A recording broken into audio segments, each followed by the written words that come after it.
I don't know the motives of why many people do it, excluding any kind of psychological things going on.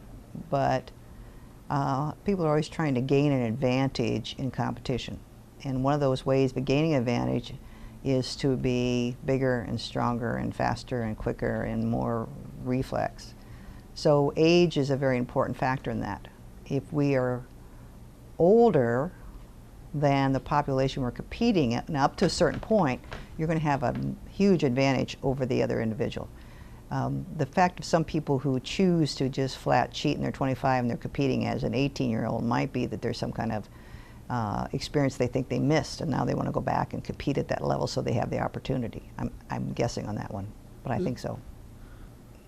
I only know from some men I've talked to, and some men don't mature until later.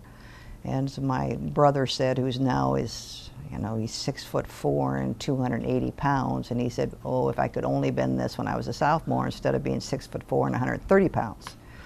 It'd make a big difference in how you'd be able to play or perform. So in sport, again, it's that gaining advantage, and one of them is by body size. And sometimes we don't mature at the rate we want to mature. It takes longer. So you feel like you've missed the opportunity. It's like you've been robbed by your own biology.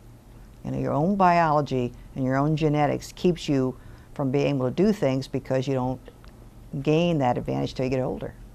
What's unfortunate is that anyone who's in the administration of youth sports or high school sports are going to have to verify age groups.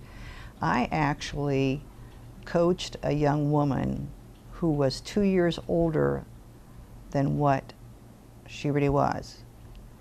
And she didn't really know she was 2 years older because she had been raised by several different people.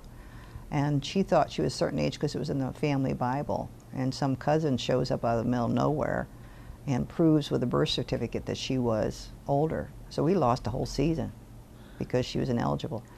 So there's a lot of things that happen that you don't know if it's for the real thing or not the real thing. But administrators, it's unfortunate. We have to have more administrators and more people checking all this data to see if people really are what they are. As you know, in the Olympic gymnastics, we had a disqualification of a woman who won the gold medal because she was older, she was younger than what she was supposed to be. She competed, I think, as a 14-year-old, and I think that to be 16. I could be off the years there, but you have an advantage by being younger in gymnastics. Yeah, you do have a duty, and the duty you have is to the players on the team so that the competition can be as fair as possible. And unfortunately, people are quite clever